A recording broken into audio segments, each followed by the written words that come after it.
Uh, Hey, all right, we got Sirtoshi here. Sirtoshi, this is Gavin, Mehl. Pleasure to have you. We met over there in London about a month, a little less than a month ago there in person. And it's glad to finally meet you here and ask you some questions. So just what is your story and why are you the defender of Bitcoin? yeah, awesome, mate. Yeah, it was a pleasure meeting you. So I got my name, Sirtoshi, was because I was initially on the BitcoinSV channel. And because my knowledge of Bitcoin was so good, and I've got an English accent, rather than calling me Satoshi, they just called me Sirtoshi. So I was like, oh yeah, cool, I'll roll with that. Came up with this little character. And then I realized that when I first got into Bitcoin, and I initially heard the likes of Ryan X Charles talking, and literally just the knowledge that he had just blew me away. And I was like, who is this guy? How am I ever going to get to know how much he does? You know, how am I going to get the knowledge that he has got? Where did he acquire it from? You know, and so just this sheer panic of, you know, what is it I don't know? What do I need to know? What do these people know that I don't? And all this kind of stuff just led me to just research like absolute crazy. And then you sort of get to a point where you go back and you re-listen to some of the people that you were learning from, and you're just like, hold on a minute, that's wrong. You know, you're talking shit, and I was listening to you trying to learn about this. You shouldn't even be talking about this. This is ridiculous. You know, and then I pretty much realized that there was this huge conspiracy around Bitcoin, and there was loads of information being put out. There was specifically incorrect information being put out by people who didn't want to discover it. And I almost felt like you know, Craig kind of like was on his own, because I don't know if Craig didn't have the Tulip Trust returned to him until the 1st of January 2020, so he couldn't really come out and say who he was until then. And if he had done before then, it would have discredited Bitcoin's classification as a commodity. So I thought, well, if he can't do it, you know, somebody's got to do it. So I was just like, right, defender of Bitcoin, here we go, Sirtoshi, bring it on. So I thought, you know, if he can't come out and say it, then I will. So that's where I got. That's me in a nutshell. Defender of Bitcoin. So it sounds like this whole story of the Tulip Trust kind of sparked your interest on this, and that's a great. It makes sense. So can you elaborate a little bit on your recent Medium article that you wrote, which was titled "On Bitcoin, What Is It?" That's short. You know. Yeah. Did you read it? I read it. Yeah, I read it. You know, and in a page or two, it's very condensed and good. It's very strong, and it definitely goes through the 6 elements of classifying what a commodity is versus what a security is, and those 6 elements. Where do they come from? Is that from the court case, the Howey Supreme Court case, or where do those 6 elements come from? And that would be really a very important question I'd like to get to the bottom of. But my first question was, if you want to elaborate on Bitcoin and what it is. Yeah, sure, yeah. So everybody knows at the moment. So, you know, if you want to dig deep, the entire purpose of World War II was to drain the European countries of the gold reserves, and, you know, try and centralize the world onto a global money system. So, you know, people who sometimes dispute this, you can say, well, look, you know, people say there was a German economic miracle. You know, I would say, well, you know, I don't believe in economic miracles. Where the hell did Hitler get his money from? You know, Hitler was financed by the American corporations in order to instigate a war in Europe, to drain the European countries of the gold reserves, so that then they could say to the European countries, oh, look at that, you now no longer have enough gold in your banks to bank the amount of currency that you have in circulation, because we've got it all. So your currency is now going to be backed by our currency, and it's our currency that's going to be backed by gold. And then Nixon shock, 15th of August, 1971, Richard Nixon said, you know, the gold we promised you, yeah, you know, you're not getting it. And so ever since they did that, the entire world now runs on securities fraud, and they can print literally as much as this crap as they want, but it's got absolutely no economic value whatsoever. And it concentrates power in the hands of a few, and they can literally do whatever they like. And my main interest in this was really the survival of small businesses, because if you have no choice, you have no freedom. It's as simple as that. So we need choice in order to be free, and freedom comes with lots of small businesses, providing independent services. And I was always just like, look, how can we help small businesses survive? And it became pretty obvious that it all comes down to money. So if you're using a money, well, let's say we're using fiat currency that is not money because it doesn't have any money value backing it. If you're using a medium of exchange that is inflated into infinity, and the supply of goods and services in the global economy is staying the same, the more you print of this stuff, the less valuable it becomes, which means the cost of goods and services goes up. So if you're a small business, unless you can increase your prices in line with inflation or reduce your overheads in line with inflation, you're constantly fighting an uphill battle to stay profitable and in business. So what we really need is a money. And so I'll just quickly explain the difference between money and currency here. So the word money is an amalgamation of two words. It's a monopoly commodity. And so I'll just explain what a commodity is. So a commodity is something that's common, that's then been itemized. So in other words, standardized, and then uniquely identified, so that it can then be used as a medium of exchange and measured against the cost of other goods and services in the economy. That's it, really. So you can't sell an infinite amount of oil, you can't sell an infinite amount of water, you can't sell an infinite amount of coffee. So what you have to do is you have to standardize it, you have to commoditize it. So you would get a certain amount of coffee, bag it, itemize it, and then uniquely identify it, and then that can be used as a medium of exchange. And this is what businesses need. We need to exchange value. It's meant to be an exchange of value. So the idea is that a medium of exchange is a tool. It's a tool that enables, encourages, and accelerates the facilitation of trade. Now, because it's a tool, it means that it's economically competitive. So over a period of time, people will just simply use the tool that fulfills the trade in the best way. So, when a commodity monopolizes a market due to its ability to be used as a medium of exchange, it becomes a monopoly commodity and recognized as money. That's what money is, and it's an amalgamation of two words. So we need to start using money that no one controls because it's common. Currency, on the other hand, is a circulating security. Now, a security is just simply certified secured entitlement, abbreviated to a security. So it just means that for something you can't take possession of or prove that it's yours, you need a certificate issued to you by a higher authority that will back up your claim should you need to enforce it and say, look, that piece of land is mine. That share ownership is mine, and I can prove it because I own the certificate that was granted to me, by the people who sort of like who gave it to me. So when a security starts being used as a medium of exchange within a closed economic area or private community, because it's issued by an authority in that area, it becomes a circulating security and referred to as currency, because a current flows and circulates. So a currency is meant to carry the value of the commodity with it.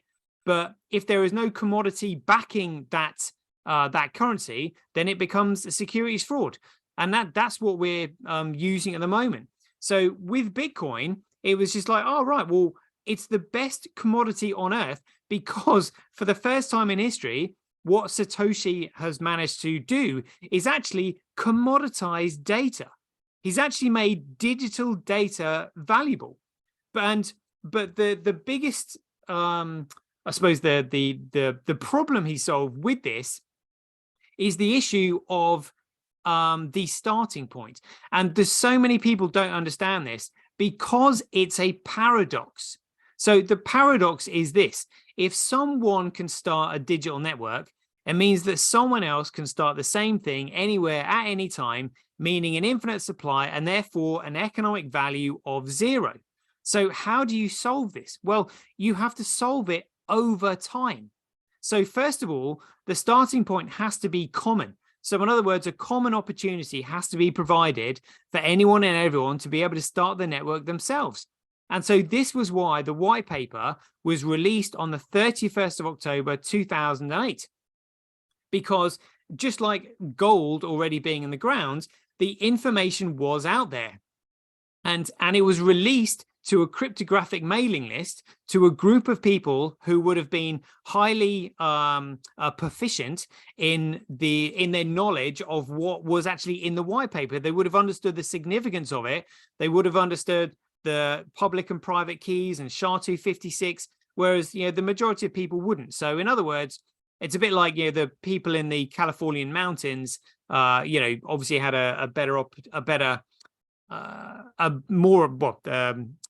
they had more chance of finding it, but that doesn't detract away from the fact that anybody could have found it. It's just the fact that these people decided to learn about cryptography, and therefore they would have understood it. So it wasn't like it was released to a local supermarket blog post where nobody would have had a clue what it was going on about. It was released to a group of competent people who would have understood the significance of what they were looking at. And a reasonable amount of time in law is considered 2 months. So if you, for example, if you're a landlord and you want to give your a tenant notice, you need to give them 2 months notice, because 2 months is in the UK it's 2 months, and then generally a notice period, a reasonable notice period is considered 2 months. For most seems reasonable.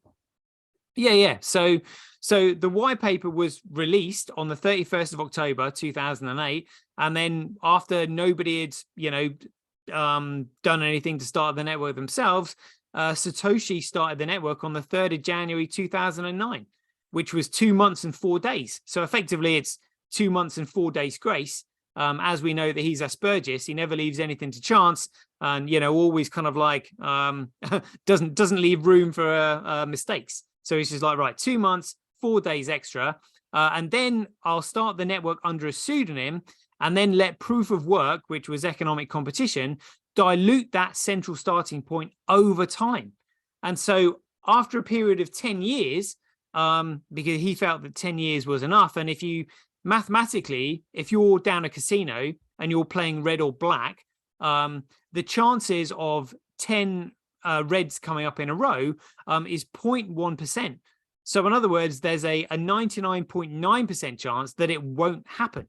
So if you class each year that goes by as a turn, after 10 years of neutral organic growth, there is a 99.9% chance that no other network will achieve that level of neutral sizing growth. And that is what nobody else can replicate, because anybody can make a digital commodity with those 6 points, but what they can't replicate is the neutral sizing growth. And so when I sort of worked out the probabilities, I was just like, yeah, an Aspergis person is going to choose 99.9% because it's highly, what's the word? Highly probable that nobody will. Not. Yeah, that no other network will achieve this. So but the rest of them, the rest of the 5, which is economic competition. Economic competition is quite simple. It's economic competition that divides things. So, if there is no competition, you simply get collusion and centralization. But there has to be economic competition, and more than one entity. The chain of signatures is kind of obvious, because you need common accountability. Because accountability has to lie somewhere. So if somebody is uploading naughty images of children, where does that responsibility lie? Well, if that upload has got a digital signature attached to it, then responsibility lies with the person who uploaded it, and chances are they'll be tracked down. But if you remove those signatures from the transaction, then responsibility lies with those people who are maintaining the network. And so this is why when sort of Blockstream segregated the digital signatures on BTC, they were just like, oh shit, if somebody uploads a naughty image of a child onto this network, we're on the hook for that. So we best keep the block size ridiculously small at 1 megabyte so that nobody can upload naughty images or anything like that, you know? The last three were just simply to do with dynamics. So you've got a locked protocol, so no one can change it, no one controls it. Unbounded scale, so that limitations and restrictions can't be manufactured and the network not be manipulated. And the last one, you just need a fixed asset supply. So again, it can't be changed and no one controls it. So that's it. It's just basic economics, really. So it seems like you covered the difference between a monopoly commodity and then a currency as a security.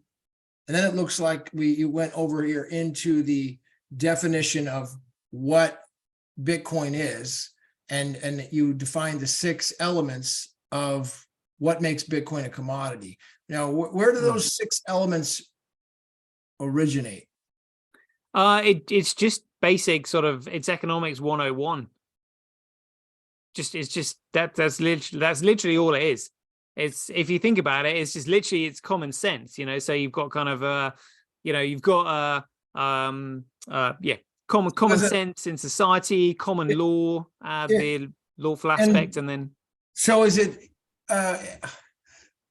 okay? Let's say for, you know, in the way of like a legal grounds, we would use like something along the lines of, okay, this is the legal standard here. These are the elements that need to be met to prove, let's say, breach of contract. And I'm wondering where these 6 elements originate. It seems like it's common sense, and that may be, but it's not common for me to know that. So I'm wondering where like regular people could point their finger and say, this is the elements that need to be met to regulate, you know. Could we point to that Howey case, or what would be? Yeah, good point. Let me just find it for you.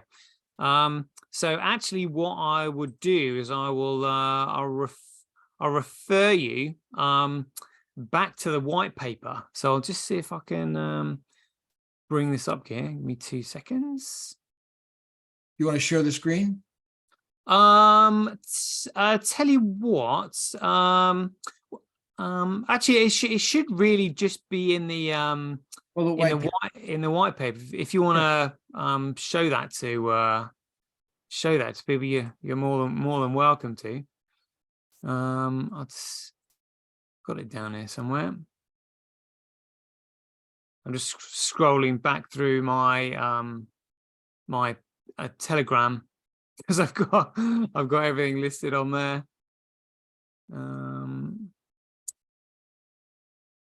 I've done such a lot. Okay, now back to the we've got the white paper pulled up here, Sirtoshi. Excellent. Direct us here to any specific elements that Yeah. So literally in the abstract, if you read through it, there is a quote in there that says nodes can leave and rejoin the network at will. Nodes are not. Yeah, there we go. Yeah. So nodes can leave and rejoin the network at will. So in other words, that is economic competition. You have to have an economically competitive market where nodes, you know, can leave and rejoin the network at will. There's no economic penalty at all. It's purely economic competition. They're free to come and go as they like. So that's indirectly saying the network is economically competitive. If you then scroll down to section 2 where it says transactions. There we go. So first line, it says, we define an electronic coin as a chain of digital signatures. And as I said before, the reason the chain of digital signatures is so important is because they provide common accountability. So if I'm doing an exchange with you for goods and services, you always send the money first. So you send the medium of exchange first, and then you get the good or service in return. And if you don't get a good or service in return, or if it doesn't match the description that you were given, you ask for your money back. But if they refuse to give you money back, what you can then do is you can then show the evidence to a third party, which would be a judge or something like that, to prove that you sent the transaction and that they'd received it. And you can do that with the chain of signatures. So that's what that's in. That's why that's in there. And then the next one, if you scroll down to section 6, which is under incentive. There we go. So there's a quote in here. I'm just reading where it says, he ought to find it more profitable to play by the rules, such rules that favor him with more new coins than everyone else combined, than to undermine the system and the validity of his own wealth. So this is indirectly saying the protocol needs to be locked, and this explains why the protocol economically incentivizes it to remain the same. So he doesn't want to undermine the network. What he wants is more coins from it. The miners. So, yeah. Let's see if I can find that. If I can find that bit. That's locked protocol. That would be the fourth element. How about unbounded scale?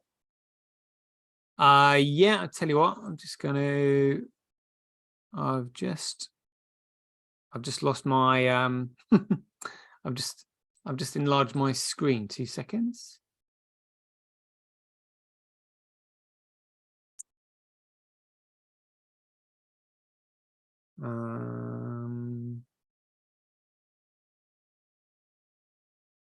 Right, hold on. I've just I was just reading that from my Telegram.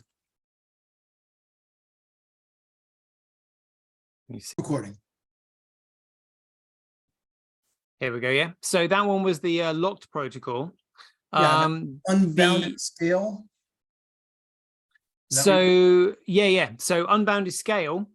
This where it says the incentive can transition entirely to transaction fees and be completely inflation free, and that is also in section 6. So yeah, the third paragraph, can you see that? No, it's not that one. Hold on. The incentive can, there, the second paragraph. The incentive can also be funded with transaction fees. Yeah. So transaction fees means that the block is uncapped. So if you're going to fund something, the amount of funding effectively needs to be unbounded. And so because you can't fund something if you have limited funds, whereas if the network is going to be funded, the amount of funds that can be got from the network need to be unbounded. That's the best word for it. So that's that one.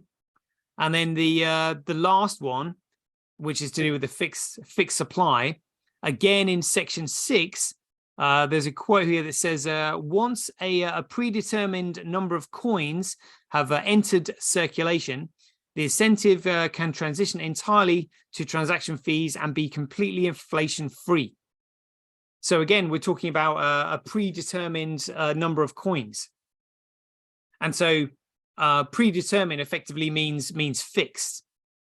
So you can determine it. So indirectly, all those things that define a commodity are there in the white paper.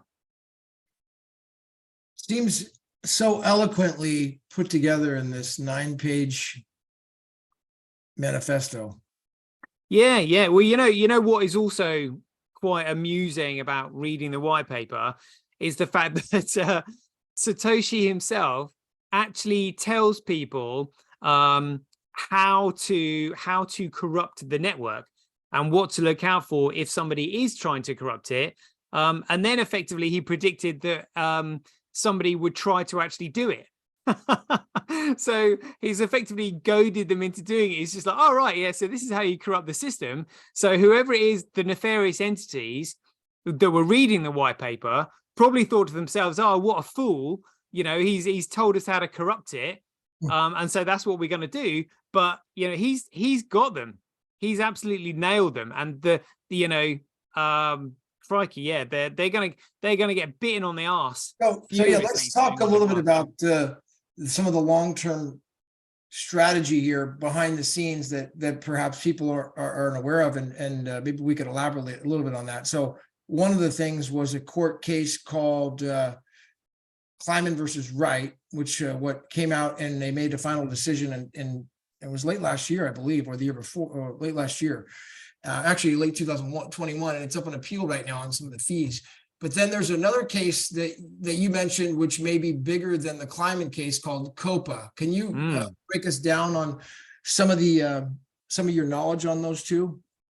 Yeah, sure. Yeah. So I think we may as well just like rebrand the case and call it the Cabal versus Bitcoin, because they're literally throwing everything that they can at it. So their argument is that blockchain patents shouldn't really be allowed, or anybody should have the right to use those patents because it's an open source technology. Now, what they're confused about is the fact that in order for Bitcoin to be a commodity and therefore still be common to everybody, it cannot have any central point of authority or control, which means that it's vulnerable, you know, because somebody will try to take control out of it, make money from it, hoodwink other people on it, which is exactly what they've done. So in order to protect the commoditized network, it needs to be protected externally via patents.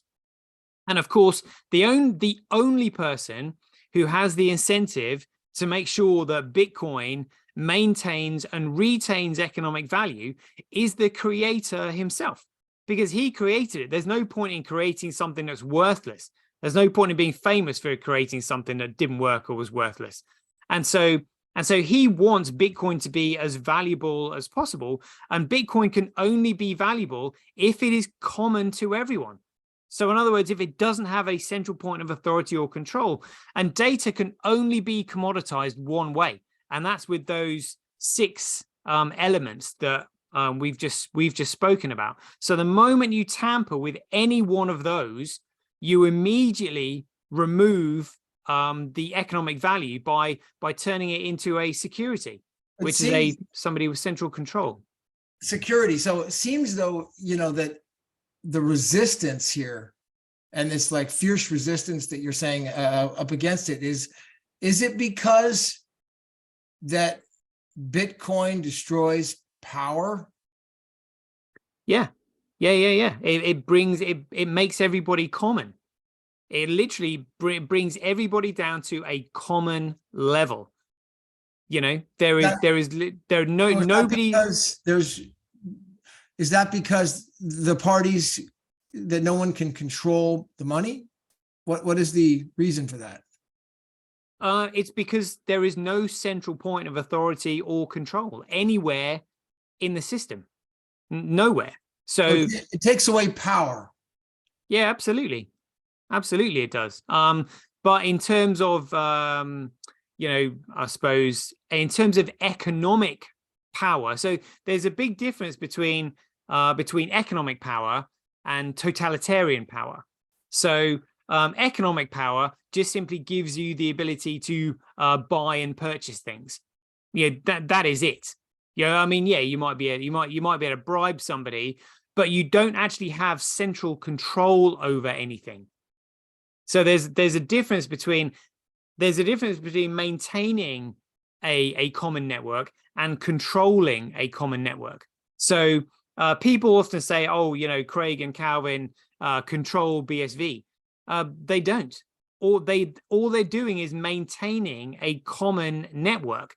because that network doesn't have any point of authority or control anywhere, and there is common accountability within the system. So anybody who is maintaining the network is equally accountable as anybody else who joins the system. Whereas any other network, any other blockchain network that you're involved in, has a central point of control somewhere that can flick a switch, turn it off, inflate the supply, deflate the supply, take digital signatures away, make changes that nobody else can know about. You know, they're all economically worthless systems because of that very fact. Okay. Seems like can we take it a little bit back down to your understanding of the holding in the Kleiman case? What is your understanding of what the court found in that? And then let's just get that first. Yeah. So Craig asked his good friend David Kleiman to create. Now, is this what are you speaking from what the court found? How about can you speak from what the court found? That would be my, or if you could. That's kind of a background of the story, though, right? As to what they found. Yeah. So the court case is based on this document that I'm just describing here. Okay. So Craig asked his good friend David Kleiman to create a trust for him containing 1,100,111 Bitcoin. And so it was Dave that set up this trust. So he would have had the private keys to that trust. And he said that he will create a trust with no less than 3, but no more than 7 trustees for the coins to be returned to Craig on the 1st of January 2020. And this court case was brought about by David Kleiman's stepbrother, for want of a better word, adopted brother by his parents. And his claim was that Craig and David mined these coins together, and that when David Kleiman passed away, he was owed 50% of that trust, because he said that Ira Kleiman's point of view was that they mined it together. However, the court found that they did not mine it together at all, and therefore Craig did not owe half of that 1.1 million Bitcoin to the estate of David Kleiman, which was basically his brother. So the court, so it seems like the court found that Kleiman did not create or mine those coins. Exactly. Yeah. Okay. Now, how about the Copa case? You mentioned in a tweet that you believe the Copa case is much bigger than this Kleiman case. Why is that? Yeah. So what is it about? So the Copa case, Copa stands for Crypto Open Patent Alliance, and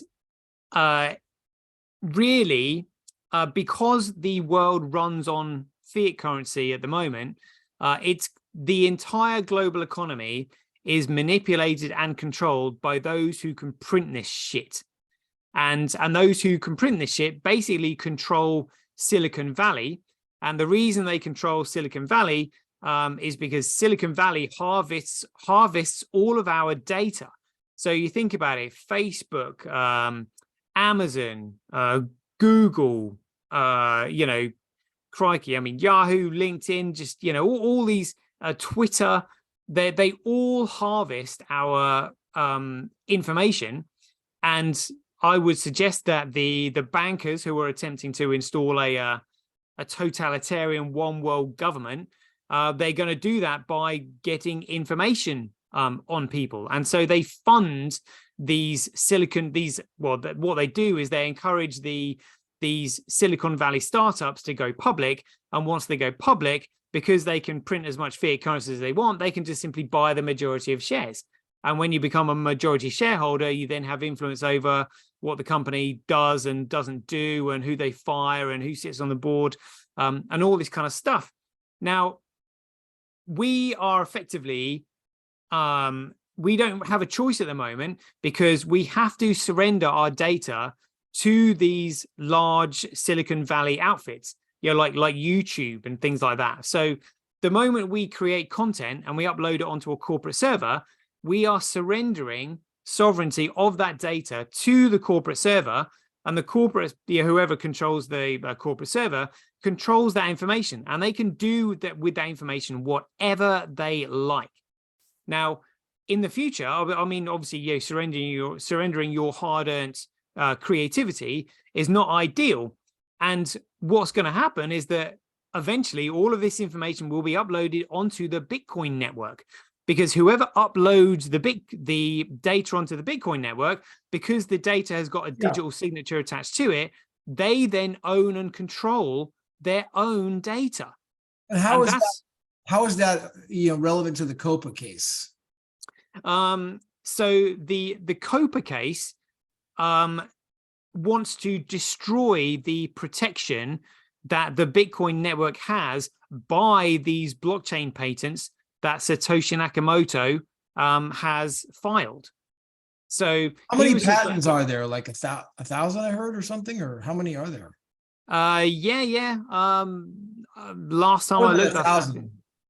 More than 1,000. I think you can actually go onto Google's patent site, and you can just type in it's under N-chain, right? Yeah, N-chain's patents, right? N-chain or Craig Wright, or both, and they come up, and there's over 1,000. And so they're suing over the relevance of those patents. Now, is the COPA case the same people that control Bitcoin.org? So that's one of them. The guy who, I don't know if he still does, but the guy who effectively stole Bitcoin.org was a pseudonym called Cobra. Cobra. That's right. Yeah. Oh yeah, you might be confusing Cobra with Cobra. I'm confused. Yeah, that's right. They had a default against Cobra. Got it. I was confused between the two, Cobra and Cobra. Okay. Thanks for clarifying that. But they got a default judgment against Cobra for the use of Bitcoin.org, and the court ordered him in that case, I don't remember the name, to stop using the white paper on that website. That was the court order. Yeah, to stop hosting it. Yeah. For whatever reason, they haven't done that. So we'll see what happens with that. Well, the reason was that Craig, he didn't.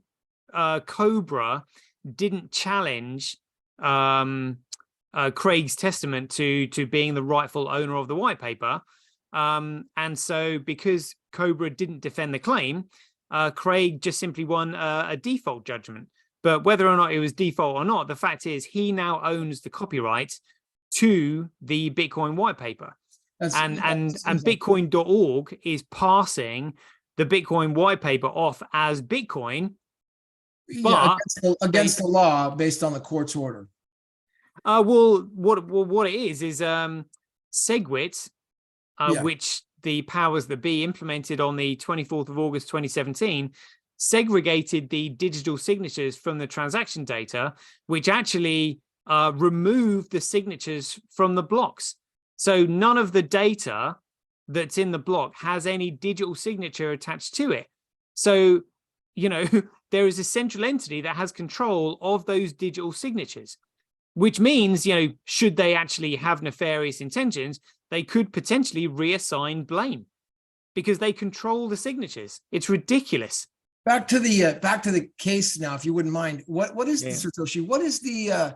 It seems like there's another case that's coming out where I thought it was Cobra or Copra that is now going to make the final determination on the identity of Satoshi. Is that, and somebody's suing? Is that true? So what's going to happen is that Craig.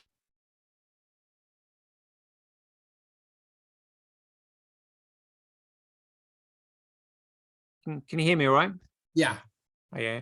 So Craig had launched passing off cases against the Bitcoin core developers, because they're the ones that have changed the protocol, He's launched passing off cases against Coinbase, against Kraken, and a few others. And is that the COPA case, or is that different? So what's actually happened now is that those passing off cases, some of them have agreed to be bound by the outcome of the COPA case. So in other words, people don't have to waste time and money on these smaller cases when they've all agreed to be bound by the outcome of the COPA case.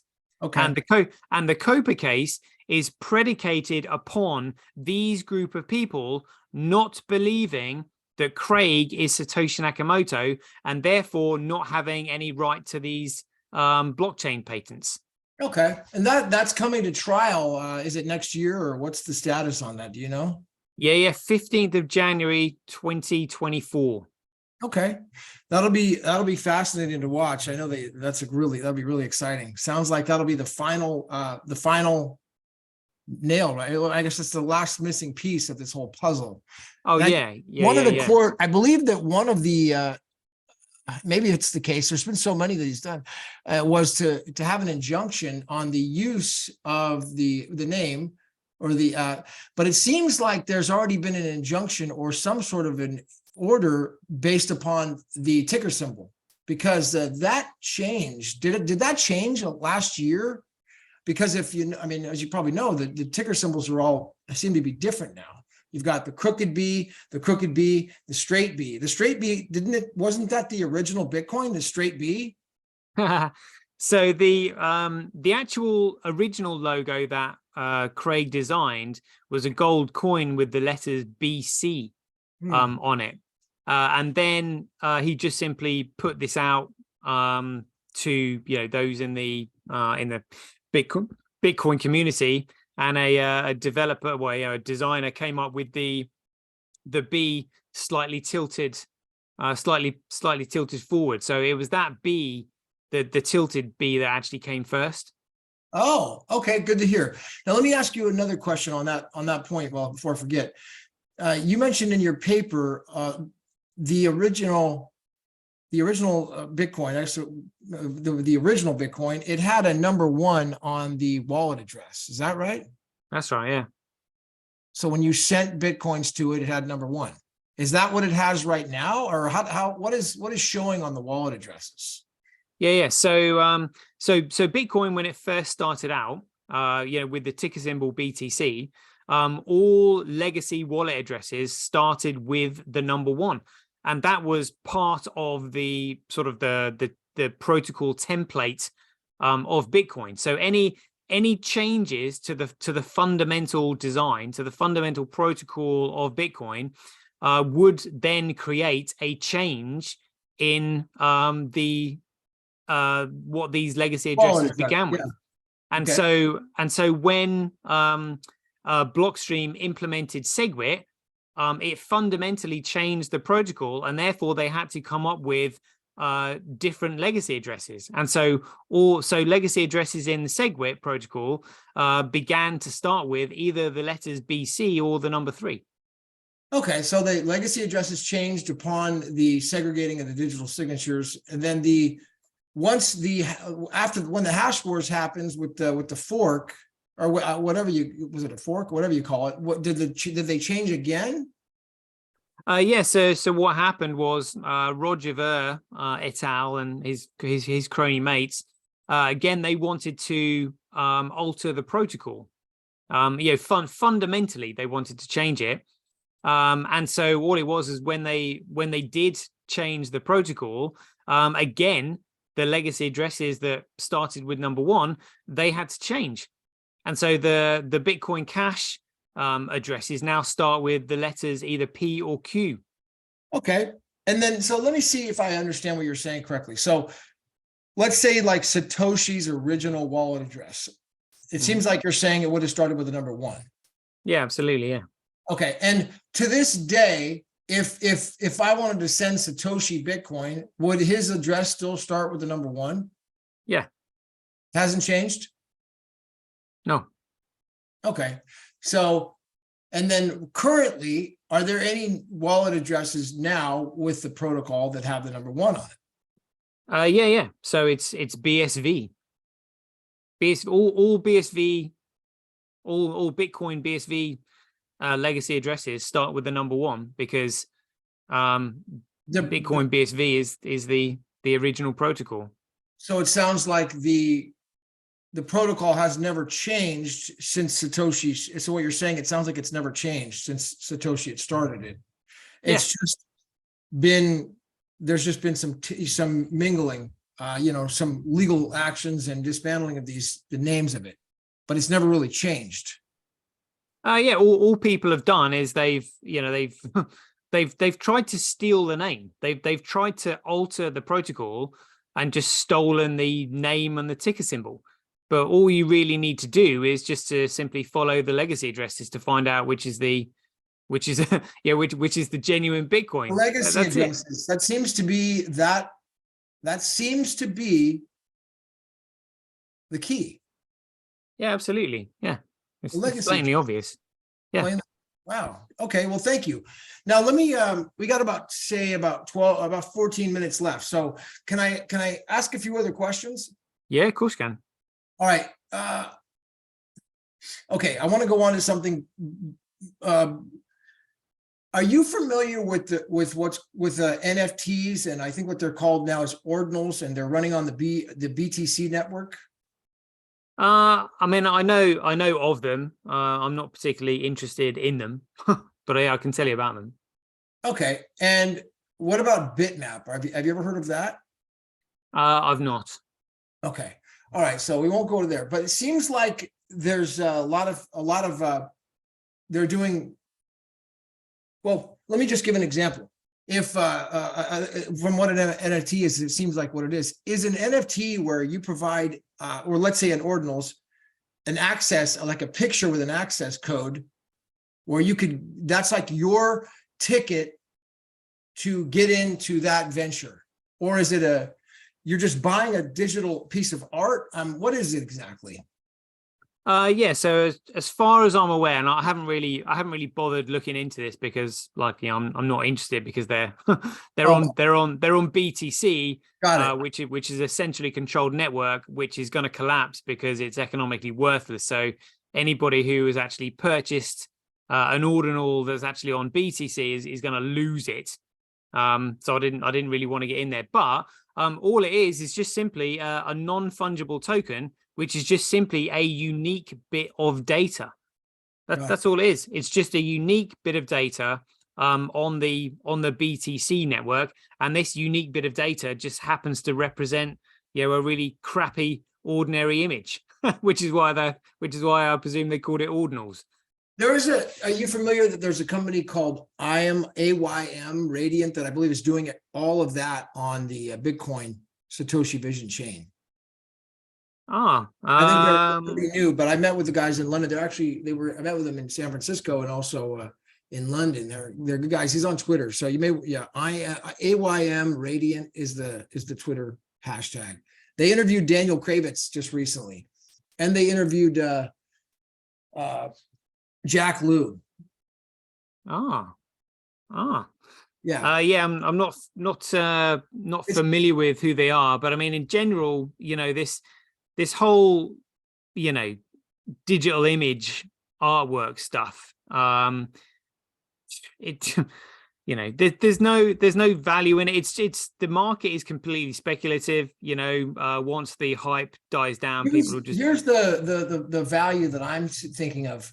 This, and maybe I'm wrong if this isn't possible, but if I wanted to provide access, okay, if I'm selling tickets to something or access to a membership club and it's online, and I wanted to do it in a very secure way where you have to prove you're a member or you have access, as opposed to show me your email or show me your the little scan barcode that you have, show me that you have keys to get in.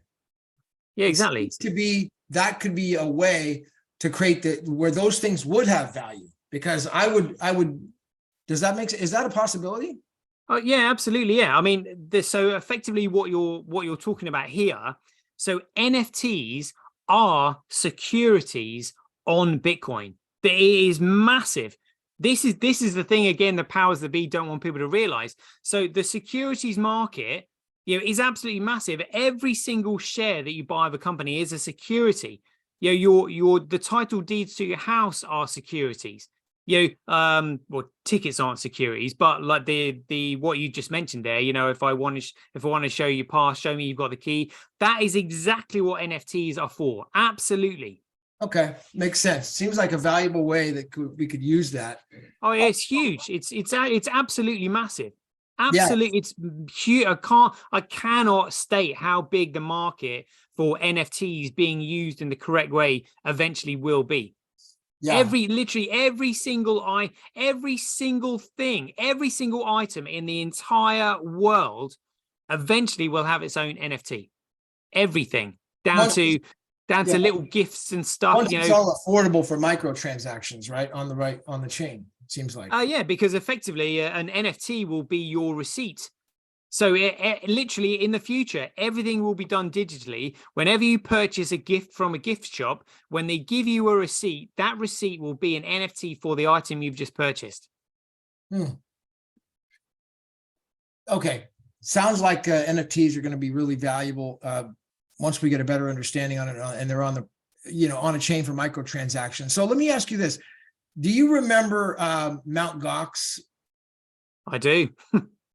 Okay. Have you heard of Ripple and XRP and Stellar? And do you? Yeah, mate, of course I have, yeah.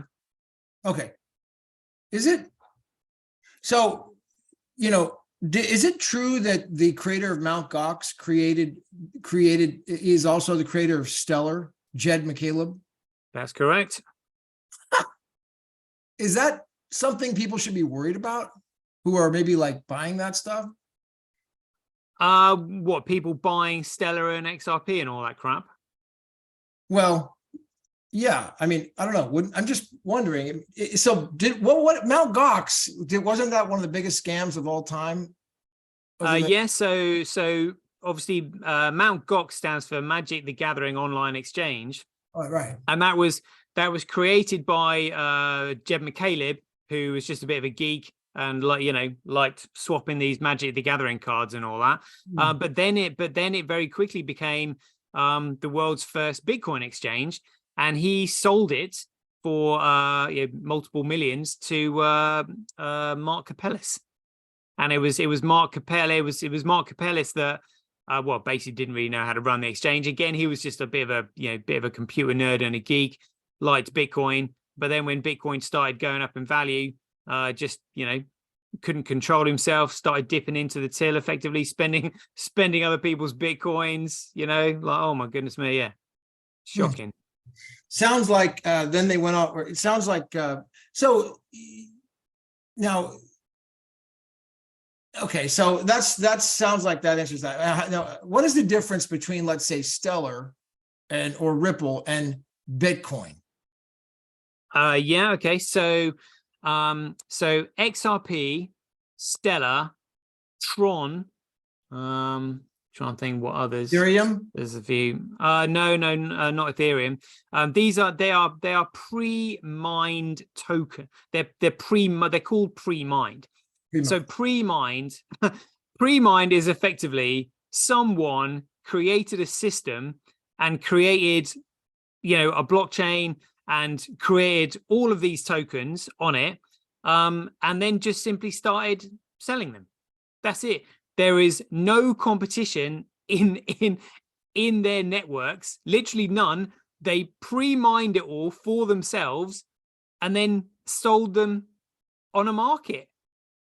It's outrageous, like absolutely outrageous what they did. So are they proof of stake networks, or not even that? They are not even that. So proof of stake networks are distributed networks. These pre-mines like Stellar, Tron, and XRP, they're not even distributed. Literally. That's crazy. I mean, I didn't know that they were pre-mined. So that means that there's no proof of stake. And I was like, it didn't seem like it was proof of stake, and it's not proof of work. Yeah, it's not, mate. It's a big question mark.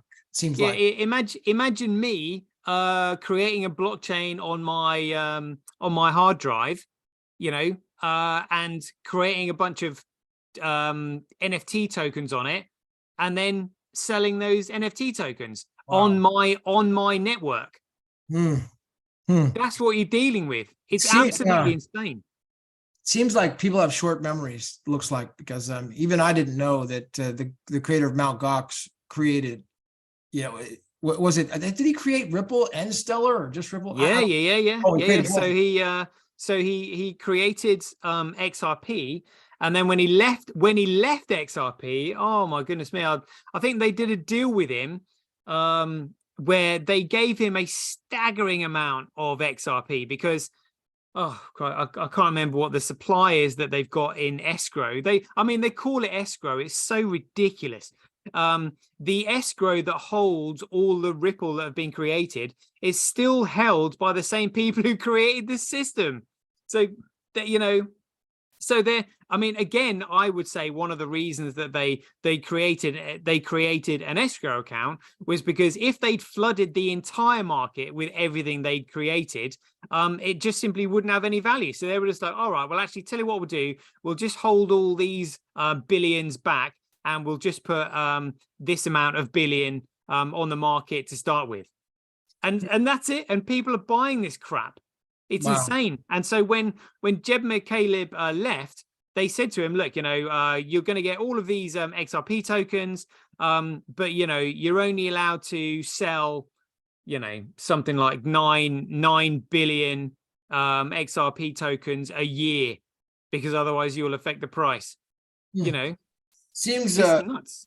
It seems like your knowledge on this is pretty extensive as a defender of Bitcoin. We talked thoroughly about the elements of what makes Bitcoin a commodity, and that was in your Medium article. I know you really go through that in detail. In the Copa case, the Kleiman, how it's bigger than the Kleiman versus Wright case, you helped me understand the difference between the Cobra and the Cobra. That was two separate cases Yeah. entirely. And then, real world Bitcoin uses. And then also my last question for you, and we got about 2 minutes left, is what do you envision for the future of Bitcoin? So people, I suppose the one question is the value. So Bitcoin will take on the market capitalization of every single market that is currently measured in fiat currency, in US dollars, because US dollars and fiat currency are effectively unit measurements of value. So in the same way that a kilogram is a unit measurement of weight, if I was to say to you, I've got a kilogram, your question would be, well, you've got a kilogram of what? What do you have a kilogram of? It doesn't make any sense. And it's the same thing with fiat currency at the moment. When you say, I have $10, well, a dollar is a unit measurement of value. So you have $10 of what precisely? Well, $10 of fiat currency is precisely nothing.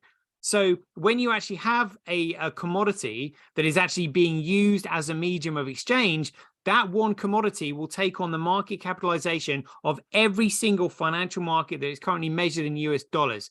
So the largest market being the derivatives market, estimated to be between 800 trillion and $1 quadrillion. Bitcoin will take on that market cap.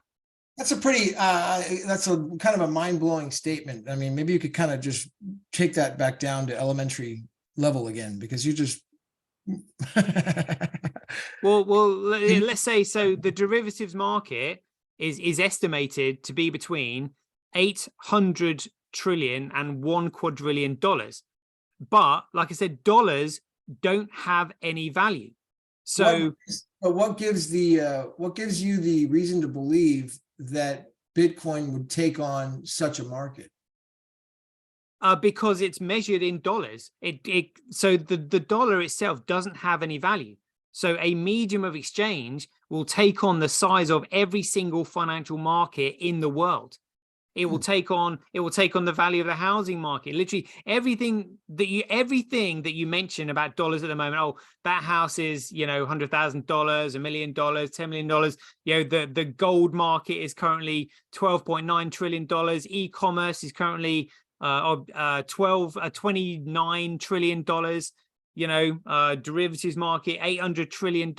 It's all dollars, but none of that has any value. So that value has to be, well, that measurement has to have a value behind it, and that value will be in Bitcoin.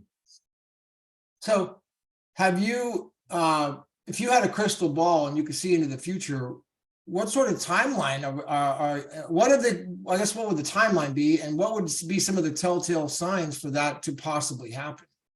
Yeah. So I would say you just simply look at how quickly the mobile phone market exploded. But the mobile phone market exploded because it was useful. However, Bitcoin is not just useful, it's also valuable. So just imagine the mobile phone market multiplied by 10 on steroids. You know, that's what we're looking at. You know, so I would probably guesstimate that Bitcoin will have a $1 quadrillion market cap in 10 years. Seems like it's a pretty mature market right now at, what is it, 13 years old already? Well, not really. So Bitcoin has got 3 phases. You've got the technical phase, which was the release of the white paper on the 31st of October 2008. That was when blockchain technology was first revealed to the world. So that was the technical phase. The speculative phase was when Bitcoin was going through that neutral growth phase, when, you know, Satoshi couldn't come out and say who he was, couldn't explain what Bitcoin was, and there's all this speculation in the market. Now that started on the 3rd of January 2009 and effectively finished on the 1st of January 2020. However, Craig actually said that he got the keys to the Tulip Trust returned to him on the 14th of January 2020, but yeah, it's only 2 weeks. So we'll say 1st of January 2020 is when the Tulip Trust was returned to Satoshi, and the entire point of that was to prove who he was and rid the market of all speculation. That was the entire point of the Satoshi coins being returned to him, to prove who he was. And he was actually going to use the economic power of the Tulip Trust to flip any, you know, shit coins that the powers that be had created, like SegWit and all that, back onto his original protocol. That's another topic, but let me just ask you really quick. That's a really important statement. So are you saying that Satoshi got the keys back in 2020 pursuant to the trust documents after that court, you know, I shown in that court case, Kleiman case, right? Yeah. And what, you know, has there been any statements about that, or what do you believe is, he said he's Asperger's, what do you believe his plan is here and how that's playing out? Well, yeah, so he was going to use the Tulip Trust to flip, you know, to basically decimate all these shit coins, these economically worthless, poisonous, you know, shit coins, and just simply protect Bitcoin. But I actually sort of had a quick word with him. I was just like, look, if you want to know what's going to happen, you know, when you do this, all you've got to do is look back at history. Look at what the church has become since, you know, they crucified Jesus. It's become a cesspit of crime and corruption. And look at what happened to Gandhi. Gandhi thought he was doing the best for his mother country of India by driving out the colonial British. But when he'd done that, his country descended into civil war between the Hindus and the Muslims. And he ended up being murdered by one of his own countrymen, who blamed him for all the turmoil that he created. So I said, if you do this, history is going to repeat itself. Someone is going to take you out. You know, and your legacy is going to be in tatters, and you're not going to be here to do anything about it. Please change your mind. You know, and hence now we're in court. But really, the value phase of Bitcoin only started on the 1st of January 2020. So really, Bitcoin has only been around for 3 years. Because we're now 2023. So really, and the value phase started when the Tulip Trust was returned. Is that? Oh yeah. Oh yeah, because that ended the speculative phase. So really, Bitcoin's only been around for 3 years. So you believe that Satoshi is taking a much more hands-off role, and he's not gonna sell? Well, I would say that he's going to force the market into a position where, you know, he's adding huge amounts of value to the network by explaining to other people how to use it. and showing them what it's meant to be used for, and miners simply chase profit. So Blockstream, spun a yarn to the miners saying, oh, by the way, if you want this network to continue going up in value and never stop, what you need is small volumes of transactions with high transaction fees. Whereas that prediction hasn't come to fruition, which is it's ridiculous, really. What you want is everybody using Bitcoin, because if something is useful, it's valuable. If something is used less, it's worthless. So utility is usefulness. So all it's going to take is for the miners to go, hold on a minute, we spent hundreds of millions of dollars on our mining operations, and BTC looks like it's a pile of shit. Oh my God, we might be on the wrong chain here. And Craig has just proved that he's Satoshi Nakamoto. But as a miner, is it true that the miner he can mine any one of the SHA-256 chains just with a click of a mouse? Absolutely. Okay. And is as a miner, are the miners just seeking the most profitable chain for the most part? Is that their? Yeah, that's it. And what would cause BTC to be less profitable and let's say Bitcoin Satoshi Vision to be more profitable? The block fee. Is there a timeline on that? Well, if there is 1 million transactions per second on BSV before the end of this year, like Craig has stated or predicted, the block fee is going to be huge. The block fee is going to surpass the block reward.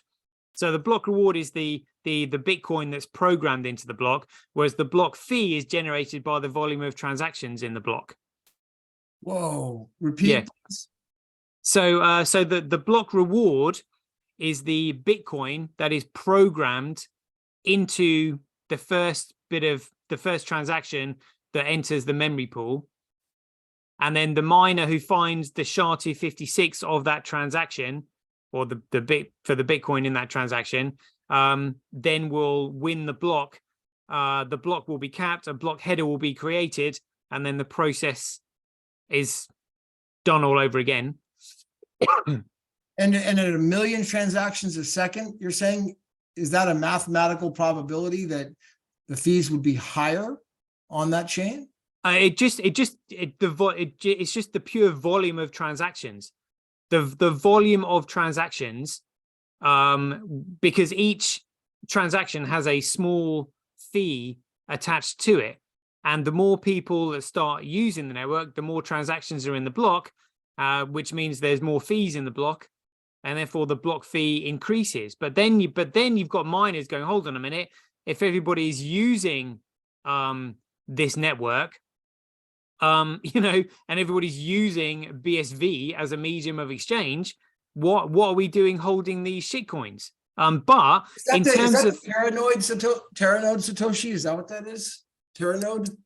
Oh yeah, it could easily be. But okay, even before we get to Terranode, think about this. So the Visa and MasterCard networks can only handle at max capacity, can only do 50,000 transactions per second. And they spend millions, if not billions of dollars maintaining and securing their networks. What transactions does the Bitcoin network do now? Well, it's already been recorded doing 100,000. But Craig has 1 second? Yeah, 100,000 in 1 second. Yeah. Wow, so it's a tenth of the way there. Well, it's already doubled what Visa and MasterCard can do. Oh, it's doubled, right? Yeah. So the Bitcoin network did 100,000, and Visa and MasterCard, even at max capacity, can only do 50,000. Seems like it's a matter of time before people find out about this. Oh, well, we'll check this out. So once the Bitcoin network, and when I say Bitcoin, I mean BSV, once that network itself starts doing 50,000 transactions per second, just because of all the utility that's on the network, it will start to get global recognition, because suddenly you've got Visa and MasterCard that just like, hold on a minute, our systems are maxed out at 50,000 transactions per second, and they're costing us millions, if not billions of dollars to secure and maintain, and we're still susceptible to cybersecurity attacks and virus software. how about we transport our services onto the Bitcoin network, where the Bitcoin is. They would save a tremendous amount of money and have have a secure network. Is that what you're saying? Yeah, absolutely. Yeah. They then could get the money at that point, the money, the capitalism side talks. I mean, why would they resist at that point? Well, exactly. Yeah, absolutely. Sirtoshi, this is we're a little bit over. I would love to do this again sometime. I mean, did you have any? I think you did really. I'm pretty clear. The vision is you did a good job at putting the vision of the future of Bitcoin together and capping your story here and helping your understanding for hopefully more simple understanding for some of this stuff that's can be really complicated to understand. It's so hard to even figure out the 3 Bitcoins for most people. I mean, that's, think about like, if you weren't around back at that time when that all happened, fortunately I was around, and I watched Ryan. I'm from, the same in San Francisco. I was living in San Francisco at the time when Ryan was making those videos, and I watched him do those, Ryan X Charles. And so watching the whole fork transpire and wondering what this is all about. What's this stuff? What is the differences here? You really start to takes you down the rabbit hole. So thanks for being here at Bitcoin. Yeah, that's all right. Well, just to leave on that note, it's imagine so those 6 elements there are what make a digital commodity. So data can only be commoditized one way, which means there will be only one digital commodity. These digital networks, I mean, you can securitize them in numerous different ways, probably in an infinite number of ways, but they're all economically worthless because they all have a central point of control and authority somewhere. So in the same way that, gold is gold because the elements that make it up, and silver is silver, even though they're both metal, is the elements that make them up. It's those elements of Bitcoin that make it a digital commodity. And data can only be commoditized one way. So there will only be one digital commodity, which will be Bitcoin. Nice. One digital commodity will be Bitcoin. I love it. Good way to end. You're welcome. All right. Thank you, Sirtoshi. All right, mate. It's been awesome.